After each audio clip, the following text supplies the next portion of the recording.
तो क्या वाकई में मनोज मुंतशिर ने जानबूझकर बदमाशी करी, जैसा मनोज मुंतशिर ने माफ़ी मांगी है? मनोज मुंतशिर ने माफ़ी मांगी कि आप सबकी धार्मिक भावनाएं आहत हुई हैं, इसके लिए मैं माफ़ी मांगता हूँ। ये तो नहीं कहा कि हमने जानबूझकर कुछ ऐसा किया या कुछ ऐसा प्रायोजित था। लेकिन इस सब के पीछे एक चीज़ जो हमको समझनी चाहिए थी, उस चीज़ से आप भटक गए। अब सबसे पहली चीज़ देखिए, किसने क्या कहा पर आ जाइए। मैं बार बार समझाता हूँ, किसने क्या कहा एक ऐसी चीज़ है जहाँ से आपको पूरी एक ये मिल जाता है, रूपरेखा मिल जाती है हमने क्या करना चाहिए। तो सबसे पहले विरोध कहाँ से आया? आइए देखें। आदि पुरुष, क्या सेंसर बोर्ड सो रहा था? फिल्म आदि पुरुष को लेकर कांग्रेस ने उठाए सवाल, की बैन की मांग। आए, कौन ने मांग करी? कांग्रेस। कैसे? ये तो वो पार्टी है जिसने कह दिया था राम काल्पनिक है। ये तो वो पार्टी जिसने कह दिया था राम सेतु राम ने बनाया ही नहीं, वो तो अपने आप बन गया रेत का टीला है, जबकि विदेशियों ने बताया कि नहीं साहब नीचे पत्थर हैं उसमें बड़े बड़े। वो पार्टी ये कह रही है। जब इस पार्टी ने कहा तभी हमारे कान खड़े हो जाने चाहिए, मामला कुछ ना कुछ तो गड़बड़ है। हमारे कान क्यों नहीं खड़े हुए? क्यों नहीं खड़े हुए? क्यों नहीं आपको समझ में आएगी? जब कांग्रेस इस बात को लेकर मनाही कर रही है तो कहीं ना कुछ तो गड़बड़ है। कांग्रेस ये कह रही बैन कर दो इस फिल्म को। कांग्रेस तो ये भी कह रही थी भगवान श्री राम नहीं है। तो फिर उस समय हमारा दिमाग क्यों नहीं चला? ठीक है, आइए नाना पटोले साहब क्या कह रहे हैं देखें जरा। रामायण सीरियल और महाभारत सीरियल दोनों को फिल्माया गया था। देश का नहीं तो दुनिया का सबसे बड़ा सीरियल और सबसे फेमस सीरियल। जब रामायण और महाभारत शुरू होता था तो रास्ते पे लोग बेपत्ता होते थे, पूरे टीवी के सामने जाके बैठते थे। और रामायण की वास्तविकता, महाभारत की वास्तविकता। वैसे वास्तविकता मैं आप लोगों को बता दूं, रामायण जब इतना सुपर हिट हुआ था तब सोचा भी नहीं था कांग्रेस ने कि ऐसा हो जाएगा। और जब कांग्रेस को ये लगा कि ये तो गजब हो गया, यहाँ से हिंदू चेतना आ जाएगी, तो आप सबकी जानकारी के लिए बता दूं कि रामायण को बीच में बंद कर दिया गया था।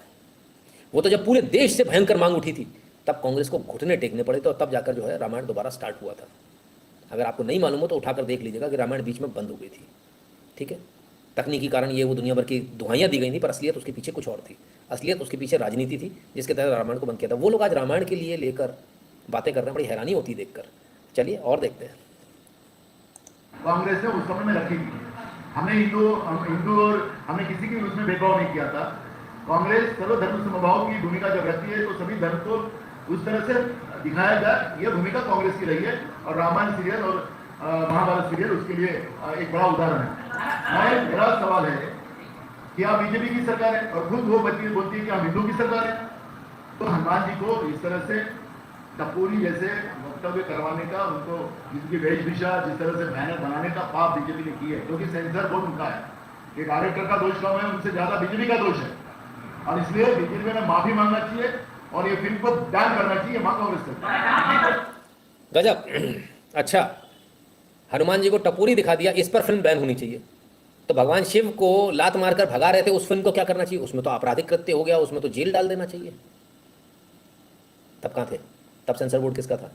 नहीं, गजब है साहब। और बताऊं पीछे कितनी फिल्में ऐसी हैं, कितनी फिल्में ऐसी हैं। कितना मजाक उड़ाया गया महाभारत का एक फिल्म के अंदर।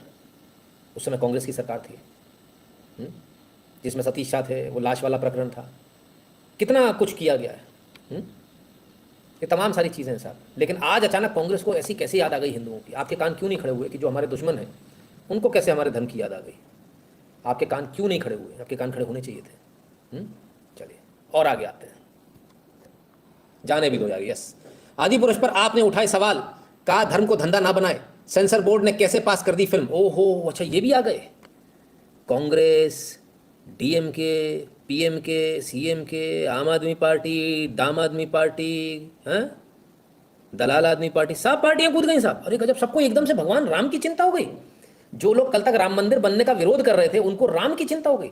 जिनके नेता ने खड़े होकर कहा कि मेरी नानी मर गई राम मंदिर बनने के नाम पे, उनकी नानी मर गई भाई, उन्होंने बाकायदा स्टेज के ऊपर कहा है मरने से पहले। लेकिन मेरी नानी से मैंने पूछा था, नानी तुम बताओ तुम्हारा राम खुश होगा? कहने का मेरा राम तो बेटा नहीं खुश होगा। अच्छा, तो फिर ऐसे ऐसे कैसे एकदम से हो गया? ये कैसे हो गया? अचानक से लोग कैसे निकल आए? कमाल है। संजय सिंह, अच्छा कहते बैन होनी चाहिए। चलो संजय सिंह का वक्तव्य भी सुन लें।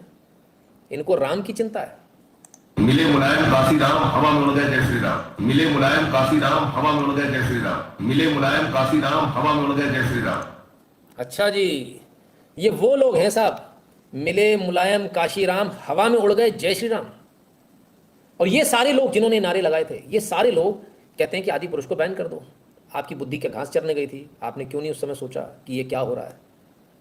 याद कीजिए, मैंने आदि पुरुष के समय मैंने कहा था कि मैं इस बारे में बात करूंगा, संडे को मैंने कहा था, लेकिन फिर मैंने मंडे को बात नहीं करी। ये कोई आज का नहीं है मेरे पास में तैयार, ये बहुत पहले की है। पर मैंने क्यों नहीं बोला? मैंने कहा नहीं ठीक है, चिल्ला लो उसको, इस बार जितना चिल्लाना है पहले चिल्ला ही लो। क्या होता है, कई बार बच्चा मानता नहीं है ना, तो माँ बाप क्या करते हैं, बोले एक बार इसको जला ही लें दो अपना हाथ, अपने आप समझ में आ जाएगी। ठीक है, अब क्या हुआ, चलिए आगे भी देखते हैं, इसको भी देखते हैं। तो साहब, जो लोग इस तरह की भाषा का ध्यान रखते थे, इस तरह की भाषा रखते थे भगवान श्री राम के बारे में, उन लोगों की अचानक भगवान श्री राम में आस्था जाग गई और कहते इस फिल्म को बैन करो। देखे भाई, एनएसयूआई कार्यकर्ताओं ने जबलपुर में आदि पुरुष का शो कराया बंद, जलाए मनोज मुंतशिर के पोस्टर। अरे गजब, ऐसा कैसे हो गया? एनएसयूआई बंद करा रही शो? इतनी सारी गंदी गंदी फिल्में आई भगवानों को लेकर, किसी ने बंद नहीं कराया? आपके नेटफ्लिक्स पर इतनी गंदी गंदी सीरीज चली आश्रम, किसी ने बंद नहीं कराया? अचानक से ऐसी पार्टी जो राम में विश्वास नहीं करती, जो किराए की धोती लेकर आता है और अंदर ही अंदर बोहेमियन रैप गा रहा होता है? मैं नहीं कह रहा हूं, किसी ने कहा है कि भगवान भी कहते हैं तू चीटिंग मत कर ब्रो। ऐसे लोग भगवान श्री राम के लिए उतर आए, कैसे, क्यों, किस लिए? कभी सोचा है, कभी विचार किया है इस बात पर, क्यों उतर आए? चलो, कुल मिलाकर हुआ क्या कि वामपंथियों ने या कांग्रेस ने एक एजेंडा चलाया, उस एजेंडे में आप फंसे। सब उतरे सर, कांग्रेस के बड़े बड़े लोग उतरे कांग्रेस के। आइए जरा सुने, मुख्यमंत्री जी की सुने। हमारी मर्यादा पुरुषोत्तम राम, उसको इन्होंने धीरे धीरे युद्ध काम, हमारी मर्यादा पुरुषोत्तम राम, उसको एक मिनट, इनको जरा 2 मिनट बाद सुनेंगे। इससे पहले इनका एक और इनका ट्वीट है, जरा उस ट्वीट को सुनते हैं।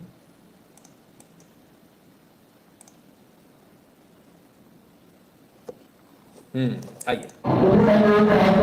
हमारे जितने भी आराध्य देव हैं उनके तस्वीर को, उनकी छवि को लाकर काम करा। पिछले कुछ सालों में देख रहे हैं, भगवान राम का जो स्वामी चेहरा है, हनुमान जी का स्वामी चेहरा है, भक्ति से सर्वो उनका चेहरा दिखाई देता है। समझ में आया? कुछ नहीं आया? चलो मैं समझाता हूँ। पूरा नैरेटिव सेट किया गया, एक नैरेटिव सेट किया गया कि आप इस फिल्म को ना देखें, इस फिल्म को बड़ी ख़राब है, ऐसा वैसा। और इस नैरेटिव को सेट किसने किया? कम्युनिस्टों ने, वामपंथियों ने। इस नैरेटिव को लेके कौन भागा? राइट विंगर्स हर बार की तरह। नैरेटिव वो सेट करते हैं, लेकर ये भागते हैं दौड़ के, तुरंत तवे पे बैठ जाते हैं गरम। हमने कहा इस बार बैठे रहने तो नहीं उठाते। क्यों नहीं उठाया? कुछ तो कारण होगा। लेकिन उन्होंने ऐसा क्यों नैरेटिव सेट किया, उसका वो खुद बता रहे हैं। एक बार फिर से सुनिए शुरुआत से। हमारे जितने भी आराध्य देव हैं उनके तस्वीर को, उनकी छवि को लाकर काम करा। पिछले कुछ सालों में देख रहे हैं, भगवान राम का जो स्वामी चेहरा है, हनुमान जी का स्वामी चेहरा है, भक्ति से सर्वो उनका चेहरा दिखाई देता है।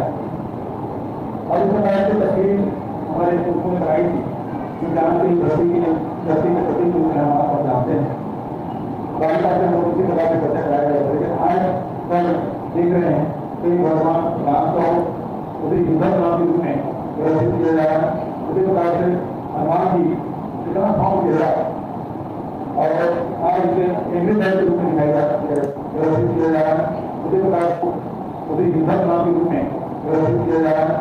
राम को उसी युद्धक नाम के रूप में व्यवस्थित किया जा रहा है। भगवान राम का, तमाम सारे भगवान जो हैं इनके बड़े सौम्य चेहरे हैं, सीधे साधे से चेहरे हैं, भोले भाले से चेहरे हैं। भगवान राम का जो है युद्ध काल के तौर पर ऐसा प्रकट किया जा रहा है भगवान राम को। हनुमान जी को एंग्री मैन की तरह से प्रस्तुत किया जा रहा है। इस बात का दर्द है। अच्छा चलिए और देखें, वो आप लोगों ने लगाया था ना एंग्री हनुमान, एंग्री राम। हाँ, उसी प्रकार से हनुमान जी कितना भाव दे रहा है और आज इसे इंग्लिश के रूप में दिखाई दिया जा रहा है। और पूरी है, आपके लाभ है, इस प्रकार से हमारी कल्पना न हमारे देश में न आज समाज को स्वीकार करता है। अभी सरकार ने एक पिक्चर आई है जिसमें आदि पुरुष, अब उसमें उस समय जो संवाद है, जो भाषा है, वो सब पर्याप्त है। रामायण को हम लोग उसी तरह से जो रामायण है उसमें भगवान राम को मर्यादा पुरुषोत्तम राम कहा गया और इसी के द्वारा इस प्रकार से जो उसमें सबसे बड़ी विषय है वो सभी मर्यादित।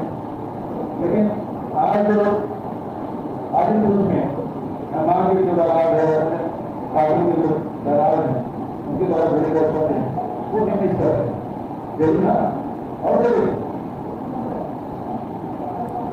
पकड़ने के बाद का तेल के बाद का आग के बाद की इस तरह के शब्दों का प्रयोग और भी बहुत सारे दलाल है जिसके बारे में बहुत आपत्तिजनक है। बराबर। तो ये सारे जो डायलॉग हैं और इन पर जो आपत्तियां हैं वो तो कांग्रेस की तरफ से आ रही हैं, वामपंथियों की तरफ से आ रही हैं। आपका क्या हुआ? आप इसी को लेकर भागे थे। चलिए, भूपेश बघेल जी कह रहे हैं, पर भूपेश बघेल जी के पिताजी तो कुछ और ही कहते हैं। उनको भी सुन लें, उनको सुनना आवश्यक है क्योंकि पिता पुत्र से ज़्यादा बड़ा होता है हमेशा, है ना। चलिए, संख्या की कमी नहीं है, लेकिन ये जो धर्म है हिंदू धर्म वो गलत है। ये जो धर्म है हिंदू धर्म वो गलत है। ये जो धर्म है हिंदू धर्म वो गलत है और इसको नेस्तनाबूद किए बगैर आज इस देश का कल्याण नहीं है। 18 वेद पढ़ा, 18 पुराण पढ़ा, चारों वेद पढ़ा और रामायण को पढ़ा। तो रामायण को जब पढ़ा तो इस दुनिया में राम से दुष्ट कोई व्यक्ति नहीं। राम से दुष्ट कोई व्यक्ति नहीं। राम से दुष्ट कोई व्यक्ति नहीं। बाप कह रहा है राम से दुष्ट कोई व्यक्ति नहीं है, बेटा कह रहा है कि राम तो बड़े सौम्य हैं, राम को ऐसा बना दिया, वैसा बना दिया, फलान कर दिया, ठिकान बंद कर दिया। अच्छा, ठीक। तो किसकी बात सही मानी जाए? पहले तो देख लेते हैं कष्ट किस चीज़ का है, रियल कष्ट किस चीज़ का है, वो अब आपके सामने आने वाला है। ठीक, तैयार रहिएगा। हमारी मर्यादा पुरुषोत्तम राम, उसको इन्होंने राम से दुष्ट कोई व्यक्ति नहीं। अभी पिताजी बोले मर्यादा पुरुषोत्तम राम। एक मिनट, हमारी मर्यादा पुरुषोत्तम राम है, हमारी मर्यादा पुरुषोत्तम राम, हमारी मर्यादा पुरुषोत्तम राम, हमारी मर्यादा पुरुषोत्तम राम, मर्यादा पुरुषोत्तम। अच्छा, मर्यादा पुरुषोत्तम राम भी नहीं बोल पा रहे, चलो कोई बात नहीं। उसको इन्होंने धीरे धीरे युद्ध काम की उनकी छवि बनाई। हनुमान जी जो ज्ञान भक्ति शक्ति के प्रतीक हैं उसको एंग्री बर्ड बना दिया। अब तीसरा क्रोनोलॉजी ये है कि जो सब बजरंग दल के लोग बोलते हैं वो सब भगवान हनुमान जी से बुलवा रहे हैं। ये इनकी क्रोनोलॉजी है। क्या जो शब्द हनुमान बजरंग दल वाले बोलते हैं वो हनुमान जी से बुलवा रहे हैं? और बजरंग दल मतलब हिंदुत्व वाले लोग, उनको बोलते हैं ना ये लोग हिंदुत्व वाले लोग। अच्छा, तो हिंदुत्व वाले लोग, हिंदुत्व, ध्यान रखिएगा सारे शब्दों को। हाँ, और उससे पहले क्या था कि भगवान सौम्य, उनको रौद्र दिखाया जा रहा है। इनको किस प्रकार से इनके छवि और तस्वीर को रूपांतरित किया जाए, ये एक दिन का नहीं है, ये वर्षों का है। और अब जब जनता इसके खिलाफ खड़ी हो गई तो वही कहते हैं कि इसको बैन लगाया जाए। अब तो अरुण साहब ने ट्वीट किए तो उसको डिलीट भी कर दिए। तो उद्देश्य इनका यह है कि किस प्रकार से हमारे आदर्श, जिसको हम आदर्श मानते हैं, हमारा आस्था है, हमारी आस्था, उसको इस प्रकार से परिवर्तित किया जाए, रूपांतरित किया जाए। लेकिन उसका असली चेहरा अब बेनकाब हो चुका है, जनता जान चुकी है। जो बनाने वाले हैं वो कौन है, किनके किनके साथ फोटो है, उनके एसोसिएशन किनके साथ है, वो सब जान रहे हैं। अन्यथा ये यदि कोई दूसरा डायरेक्टर और निर्माता होता अभी तक के पूरे देश भर में तो बजरंग दल और विष्णु प्रसाद वाले पूरे सड़कों में दिखाई पड़ते, लेकिन उनके अपने हैं, इसलिए ये लोग छुपे हुए। क्यों छुपे हुए? यदि आप राम के भक्त हैं, हनुमान जी मानने वाले हैं, चाहे वो कोई बनाने वाले उसके खिलाफ क्यों कार्रवाई नहीं होनी चाहिए? इसका मतलब ये है कि राम पे आपकी आस्था नहीं है, हनुमान पे आपकी आस्था नहीं है, माता जानकी पे आपकी आस्था नहीं है। आप तो केवल राजनीति करना चाहते हैं और राजनीतिक उद्देश्य से आपका गठन हुआ है। यदि आप निष्पक्ष होते तो आपको अभी तक के इसमें जैसे पहले हरकत करते थे वैसे हरकत करना था। चुप, पूरे देश में भी चुप है। दूसरा, तो साहब देश में चुप हैं कौन? बजरंग दल, ये वो, ऐसा इनका आरोप है। और ये लोग चिल्ला रहे हैं, पर ये लोग तो हमेशा चुप रहने वाले लोग हैं, ये क्यों चिल्ला रहे हैं? सवाल तो इस बात का है, ये तो बड़ी चिंता वाली बात है। चलिए, बात सिर्फ यही नहीं खत्म हुई। All India Cine Workers Association request to immediately ban on Adipurush movie, this is not our Ramayan. सब लोग बैन की क्यों मांग कर रहे हैं? ये लोग अभिव्यक्ति की आज़ादी वाले लोग, ये लोग ओ माय गॉड वाले लोग, ये लोग तमाम सारी और ऐसी फिल्में जिसमें भगवानों का मजाक उड़ाया गया, ये लोग बैन की मांग क्यों कर रहे हैं? कुछ सोचा क्या? कुछ समझ में आया क्या? चलो, लेकिन लेकिन लेकिन लेकिन हमें इन सब चीज़ों से मतलब नहीं, हमें तो मतलब है उन डायलॉग से। सबसे पहले बात करेंगे कि आखिर ये बैन क्यों मांग रहे थे। इस मूवी को जो बनाया गया वो आज के कालखंड के हिसाब से बनाया गया। समय समय पर हर कालखंड में भाषा परिवर्तित होती रहती है और उस भाषा के अनुरूप चीज़ों को लिखा जाता है। रामायण भी 2 बार लिखी गई, दोनों में भाषा में आपको काफ़ी अंतर दिखेगा, वो आप देख सकते हैं, दोनों में अलग अलग भाषा दिखेगी। आज की भाषा बिल्कुल अलग भाषा है जो तब की भाषा से मेल नहीं खाती। बहुत सारे लोग बोलते हैं नितिन जी आप ऐसा बोलते हो, मुझे बहुत सारे बड़े बड़े लोग बोलते हैं कि आप ऐसा बोलते हो, ऐसा नहीं ऐसा बोला करो। जब मैं उनके सामने होता हूँ तो बहुत अलग भाषा में का इस्तेमाल करता हूँ, तो कई लोग एकदम से बड़े अचंभे में रहते हैं, बोले जब आपको इतनी अच्छी भाषा आती है तो आप ऐसी भाषा क्यों बोलते हैं? मैंने कहा मैं वो भाषा बोलता हूँ जो प्रचलित भाषा है। इस लाइफ पर वो भाषा बोली जाती है जो प्रचलित भाषा है, यहाँ वो भाषा नहीं बोली जाती जो सही है या गलत है, जिसमें टीआरपी होगी, साथ में मिर्च मसाला लगा होगा, जिसमें आपको मज़ा आ जाएगा, वो भाषा बोली जाती है। भाषा तो मेरी बहुत अच्छी है, ऐसी भाषा थोड़ी है जैसी आपके सामने बोलता हूँ। सबके सामने अलग अलग भाषा है मेरी, चैनल टू चैनल मेरे शब्द बदल जाते हैं, मेरे हाव भाव बदल जाते हैं। तो ऐसा कैसे होता है? ऐसा इसलिए होता है कि जहाँ जो व्यक्ति जैसा सुनना चाह रहा है उसको वैसा सुनाया जाता है, ठीक है। तो आज के ज़माने में, आज के यूथ के सामने, कॉलेज गोइंग बच्चों के सामने यदि आप रामानंद सागर वाली रामायण रख देंगे तो वो बहुत स्लो है, उसे देखकर आदमी बोर हो जाएगा, भग जाएगा, पूरी रामायण देखेगा नहीं, ठीक है। आज के कालखंड में स्थिति क्या है? आज के कालखंड में स्थिति है कि आप एक तरह से युद्ध काल में बैठे हो। ये जो रामायण का सीन जो चुना गया था आदि पुरुष में, ये कौन सा सीन उठाया गया था? ये सीन युद्ध काल का उठाया गया था। कोई और क्यों नहीं उठाया गया? शासन काल क्यों नहीं उठा लिया गया? रामायण के ऊपर ही बनानी थी तो तब उठा लेते। ब्लॉक कर दूंगा बॉस अगर आपने दोबारा ऐसी हरकत करी तो, है ना, निवेदन कर रहा हूँ, ठीक है, ब्लॉक कर दूंगा। एक व्यक्ति 3 मिनट में एक ही कमेंट करेगा, 5 मिनट में एक ही कमेंट करेगा, चाहे वो मेंबर हो चाहे नॉन मेंबर हो, है ना। नहीं तो सारे कमेंट बंद करने में समय थोड़ी लगेगा मुझे, ठीक है। तो जब ये भाषा अलग अलग हो जाती है, अलग अलग जगहों पर, जब ये भाषा कालखंड के अनुसार बदल जाती है, उसी प्रकार से फिल्म को भी कालखंड के अनुसार अनुरूप बनाया गया था। अब इस फिल्म से प्रॉब्लम कहाँ है? युद्ध काल उठाया गया, शासन काल क्यों नहीं उठाया गया? अगर मान लीजिए इसको हमको राम को ही अच्छा दिखाना है, यही अच्छा करना है, तो हम रामायण का वो लास्ट पार्ट उठा दे, भगवान राम आ गए, उसके बाद वो उनका शासन काल चल रहा है, राम राज्य आ गया, वो क्यों नहीं उठाया हमने? ऐसा ही काल क्यों उठाया जो युद्ध काल है, कि हे भारत के राम जगों में तुम्हें जगाने आया हूं, इसलिए, ठीक है, इसीलिए उठाया गया। लेकिन आपको समझ में नहीं आया। आज वो कालखंड है जब हर एक व्यक्ति को यह समझने की जरूरत है कि जब उसके पास कुछ भी नहीं, वो सोचता मेरे पास कुछ नहीं, कोई संगठन नहीं, कुछ नहीं है, तब ये बताने के लिए आदि पुरुष आई कि वानरों की सेना बनाकर भी दुनिया के सबसे विद्वान व्यक्ति को हराया जा सकता है, हराया गया था। गिलहरी तक ने अपना जो है सहयोग दिया। हम ये ना सोचे कि हम कहाँ हैं, किधर हैं। आज के कालखंड पर, आज के अनुरूप, आज के अनुसार, आज एक तरह से आप युद्ध लड़ रहे हो, इंटेलेक्चुअल युद्ध लड़ रहे हो, कभी किसी थूक जिहाद से लड़ते हो, कभी किसी से लड़ते हो, कभी किसी से लड़ते हो। तो उस अनुरूप इस फिल्म को बनाया गया था। भगवान राम जिनको बड़ा शीतल सौम्य दिखाया गया था, आज तक आपके सामने उनको रौद्र रूप में दिखाया गया था। हनुमान जी जिनको बड़ा शीतल सौम्य बताया गया है। हनुमान जी कौन है? महाबली हनुमान, ऐसा बल, अतुलित बलधामा, तुलना ही नहीं करी जा सकती जिनके बल की। लेकिन उनसे राम बोल दो बस झुक जाते हैं। उनके अंदर इतना मतलब ईगो नाम की कोई चीज नहीं है। राम की भक्ति इतनी ज्यादा कि वो राम का नाम दे दो हनुमान जी सामने। लेकिन एक चीज और भूल गया, इतने बड़े अतुलित बलधामा, राम का नाम ले दो और हनुमान जी सामने प्रकट। लेकिन दुनिया चले ना श्री राम के बिना, राम जी चले ना हनुमान के बिना। राम जी हनुमान के बिना नहीं चल सकते भाई, कितने कमाल की बात है। और ऐसा कॉम्बिनेशन भगवान राम का और भगवान हनुमान का जब लेकर आया, रौद्र रूप में लेकर आया, तो लोग डर गए। ये एक नई चेतना आ जाएगी। उन्होंने क्या बोला, ये लोग बजरंग दल वाले ऐसा पोर्ट्रे कर रहे हैं जैसे हम हैं वैसे ही भगवान हनुमान और भगवान राम।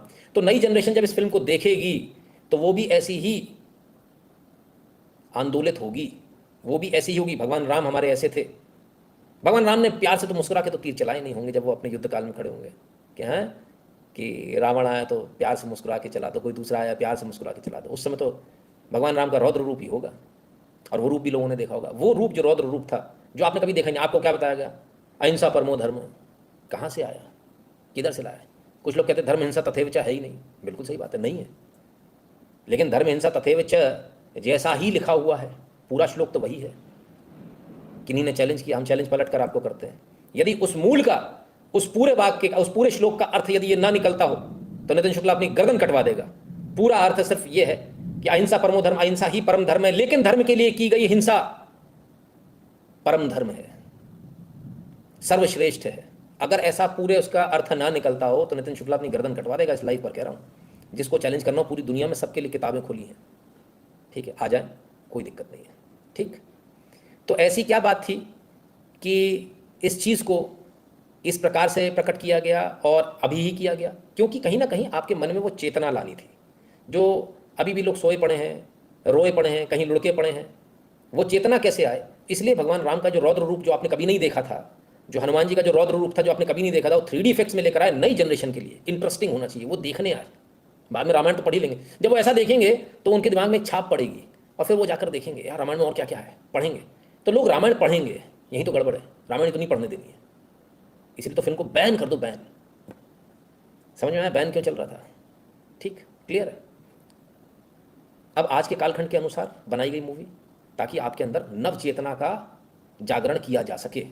ठीक है, सवाल उठता है, सवाल ये उठता है कि जो तमाम सारी जो चीज़ें थी, जो डायलॉग थे, तेल तेरे बाप का, फलान तेरे बाप का, ढिकान तेरे बाप का, जो लोग बुंदेलखंड से हैं वो इस बात की तस्दीक कर देंगे कि बुंदेलखंड में जब यही डायलॉग, और आज से नहीं, 20 साल से बोला आ रहा है, 20 साल से बोला जा रहा है, और जब ये डायलॉग बोला जाता है ना तब तालियां पिटती हैं। क्योंकि हर बार कुछ नया करना होता है, एक ही रामायण एक जैसी नहीं होती, तो हर बार कुछ नया, कुछ ना कुछ हर बार नया होता है रामायण में। ऐसा नहीं होता, रामायण का जब मंचन होता है कुछ ना कुछ उसमें नया होता है। और ये डायलॉग बाकायदा, मैं आपको पूरी जिम्मेदारी के साथ बोल रहा हूँ, मैंने खुद ने ये डायलॉग बुंदेलखंड में, ये डायलॉग बाकायदा रामलीला में बोलते हुए सुना, और 20 साल पहले, 20 मतलब 20 साल और उससे पहले की बात कर रहा हूँ, तब सुना हुआ है। तब तो खूब तालियां पिटती हैं, सब जगह पिटती हैं। तो क्या ये सिर्फ बुंदेलखंड में ऐसा होता है या पूरे देश में ऐसा होता है, मालूम नहीं। लेकिन एक पुराना वीडियो एक और सज्जन का आया, जरा उसको भी सुने। आग भी लेकर गया, आग भी लेकर गए। अच्छा, घी किसका? रावण का। कपड़ा किसका? रावण का। आग किसकी? रावण की। जली किसकी? रावण की। कर, फिर आग भी लेकर गया, फिर आग भी लगाई। अच्छा, घी किसका? रावण का। कपड़ा किसका? रावण का। आग किसकी? रावण की। जली किसकी? रावण की। क्या ये इन्होंने इजाद किया? नहीं, ये पुराना वीडियो है। क्या इन्होंने इजाद किया है? नहीं, ऐसा बोला जाता है। ऐसा डायलॉग कई सारी जगह इन्होंने भी सुना होगा, ये भी उस चीज़ को ले आए। अगर मथुरा में, वृंदावन में लोग चले जाएं और कान्हा के बारे में सुन लें तो शायद आधे लोग तो हिंदुस्तान के पागल हो जाएंगे। शायद आपको मालूम नहीं कान्हा के लिए किस तरह से बात की जाती है। अरे छलिया, अरे ऐसा, अरे वैसा, तू तड़ा करके बात की जाती है। तो आपकी भावना आहत हो जाएगी सुनकर, लेकिन आपके लिए भावना आहत हो रही है। उनके लिए कान्हा उनके घर परिवार का एक सदस्य है। फर्क नजरिए का है, देखने का है। उस जगह पर उनके लिए उनके घर परिवार का सदस्य है, इसलिए वहां पर ऐसी भाषा चलती, क्योंकि भगवान कृष्ण थे ही वहां के, इसलिए वहां पर ऐसी भाषा चलती है। बुंदेलखंड में ये डायलॉग मैंने खुद ने सुना हुआ है। ठीक है, तो फिर इतनी सारी बातों में बेसिकली हुआ क्या? बेसिकली जैसे फॉल्ट लाइन्स ढूंढी जाती है ना, कि ब्राह्मण दलित ढूंढो, ही ढूंढ लो, कमजोरी ढूंढी जाती, कहाँ कहाँ कमजोरी, कमजोर नस कहाँ। तो ऐसा ही झूठ इसमें ढूंढा गया, ऐसी ही कमियां इसमें ढूंढी गई जिसमें आपको बरगलाया जा सके। क्या जाति है? नहीं है। कैसे है? कहाँ है? हमने 20 बार पूछा, कोई नहीं बता पाया। है तो राम की बताओ, सरनेम बताओ राम का। राम सिंह, राम राजपूत, राम यादव, राम गुजर। अच्छा चलो कोई बात नहीं, कृष्ण का बता दो। हैं? कृष्ण शर्मा थे, कृष्ण शुक्ला थे, कृष्ण राजपूत थे, कृष्ण जाट थे, कृष्ण यादव थे। कौन से थे? तुम कहते हो वो तो गाय चराते थे इसलिए हम यादव, तो हम, तुम भैंस चराते, भाई वही गाय चलाते थे, दोनों फर्क है दोनों में। लेकिन फिर भी मानते हो, हम आपकी आस्था का सम्मान करते हैं। ठीक है, अच्छी बात है। लेकिन अगर थी तो सरनेम बताओ। सरनेम नहीं मालूम है। हर घर में, कितना भी रईस घर क्यों ना हो, हर घर में, दिनेश जी कोई हैं, कहते यादव थे। आप अपने दिमाग का इलाज क्यों नहीं कराते हो? हमारे यहाँ फ्री में होता है, आइए कभी, फ्री में कराएंगे सर, पूरा इलाज है ना, पूरा इलाज फ्री में करा देंगे। हमने सरनेम पूछा, यादव सरनेम है, लिखा है, कहाँ लिखा बताओ, दिखाओ, हम भी देखना चाहते हैं, पढ़ना चाहते हैं। हम अंधे हैं, हमको दिखता नहीं है। आप हमारी आंखें ला दो वापस हमको। कमाल हो गया, गजब के लोग हैं। जिनको ज्ञान ना हो कृपया करके कमेंट ना करें, है ना, अच्छा रहेगा आपके लिए, बहुत बेहतर रहेगा आपके लिए, है ना, खाली पीली बेइज्जती मत कराना, ठीक है। तो खैर, तो फॉल्ट लाइन्स ढूंढी गई, वो फॉल्ट लाइन्स आपको बता दी गई, उस फॉल्ट लाइन को लेकर आप पकड़े बैठे रहे और आज तक आप लड़ते हो। ऐसे ही फॉल्ट लाइन्स इसमें ढूंढी गई और उनको किस तरह से आपकी भावनाओं को, देखिए बहुत समय से चल रहा है कि आपके दिमाग, कैम्ब्रिज एनालिटिका से लेकर आज तक ये चल रहा है कि आपके दिमाग को कैसे कंट्रोल करें एआई के जरिए, कि आप वो सोचने लगो जो हम सोचवा रहे हैं। और वो इस फिल्म में सफलतापूर्वक कर लिया गया कि आप वो सोचे जो उन्होंने सोचवाया। ये डायलॉग तो बुंदेलखंड में चलता है, पहले से चलता है, तो इस डायलॉग पे इतनी आपत्ति क्यों? इस पर तो आपत्ति नहीं होनी चाहिए, लेकिन उन्होंने आपके दिमाग में भर दिया ऐसा ऐसा ऐसा ऐसा ऐसा, और आपने उस बात को मान लिया।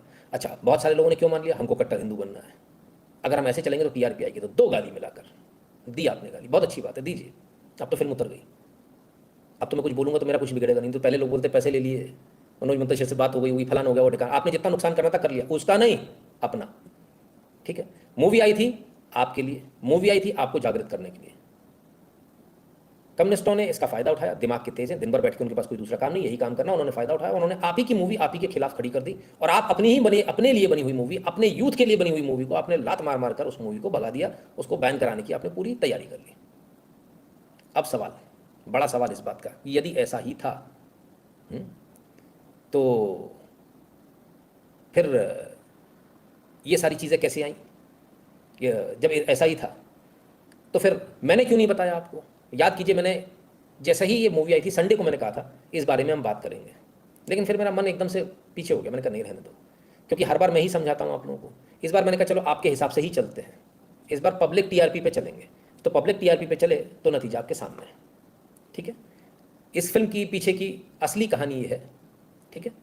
इस फिल्म के पीछे की असली, नहीं मैंने बिल्कुल बोला, मैंने बैन इसलिए बोला क्योंकि मैं तो आप लोगों के हिसाब से चला, और मैंने, अगर आप संडे लाइव देखते हैं जो भी ये हैं ब्रिंग बैक वाले, तो आपको ये अच्छी तरह से याद होगा, नहीं है तो जाके देख लीजिए। मेरे ख्याल से तीसरा या आज से तीसरा या चौथा संडे लाइव था जिसमें मैंने कहा था, चलो मैं आपको डेट बता देता हूँ यार, इतना परेशान क्यों हो रहे हो, कौन सा वाला था वो भी बता देता हूँ।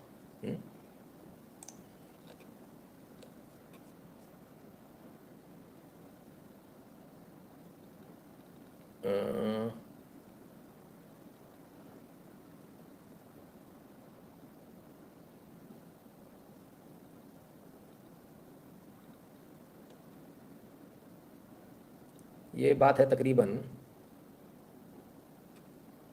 18 जून के आसपास की, 18 जून का जो लाइव रहा होगा उसको देख लीजिएगा ना।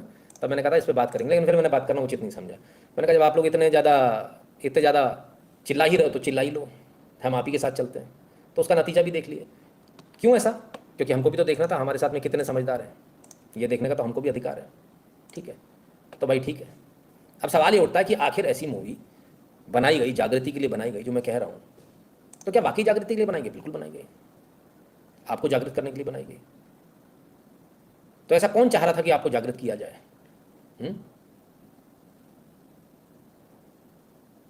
ठीक है ना, तो ऐसा कौन चाह रहा था कि आपको जागृत किया जाए? आइए देखते हैं। With your blessings respected Yogi Adityanath ji, respected Shivraj Singh Chouhan, एक respected Shri Eknath Shinde, respected Devendra Fadnavis, respected Manohar Lal, respected Shri Hemant Biswa Sarma, respected Shri Pushkar Singh Dhami, respected doctor Narottam Mishra. हाँ, इतने सारे लोगों के नाम। कोई चाह रहा था कि जागृति लाएं, लेकिन जागृति के जगह तो मामला उल्टा पड़ गया भाई। जागृति तो आई नहीं, मामला उल्टा हो गया, उल्टे बाज बरेली हो गए, ठीक है ना। समझा पाने में नाकाम रहे, ठीक। जो समझा पाने में नाकाम रहे उनको सोचना चाहिए कि वो नाकाम क्यों रहे। और यही नितिन शुक्ला के होने और नहीं होने का फ़र्क होता है। हमने भी एक बार सोचा, हमने कहा हम भी तो देखें एक बार क्या होता है फ़र्क, हम भी चलो पब्लिक के साथ चलते। पब्लिक की जहाँ हर बार मैं उल्टे एक डैम की तरह काम करता था, रुक जाता था, रुको यू टर्न लो, और लोग लेते थे। इस बार हमने कहा हम कोई नहीं, ना हम रोकेंगे ना यू टर्न के लिए बोलेंगे, चलो सब लोग हम भी तुम्हारे साथ बह जाते हैं, इस सैलाब में हम भी बह जाते हैं। तो क्या हुआ? सुनामी आ गई साहब, तबाही आपके सामने है। मूवी आपके लिए बनी थी, मूवी बहुत अच्छी बनी है, मैंने नहीं देखी है, ये बात भी एकदम क्लियर है, पर अगर मौका लगे तो ज़रूर देख लीजिएगा। डायलॉग का जो दिमाग के अंदर आपके है इसको निकाल दीजिएगा और मूवी को देखिएगा। और मूवी को जिस एंगल से मैंने बोला है, मैं फिर से एक बार रिपीट कर दूं, मूवी को जिस एंगल से मैंने कहा है उस एंगल से दोबारा देखिएगा। और अगर इसके बाद अगर आपके मन में शिकायत है तो आपका जूता और मेरा सर है। मूवी उतर चुकी है, मेरे कहने से मूवी को कोई फ़ायदा नहीं होने वाला, मेरे कहने से मूवी का कोई फ़ायदा नहीं होने वाला, ना मेरे कहने से किसी का भला होने वाला, ना कोई पैसे कमाने वाला, उतरने के बाद कोई पैसे देता नहीं है। ठीक है, क्लियर है।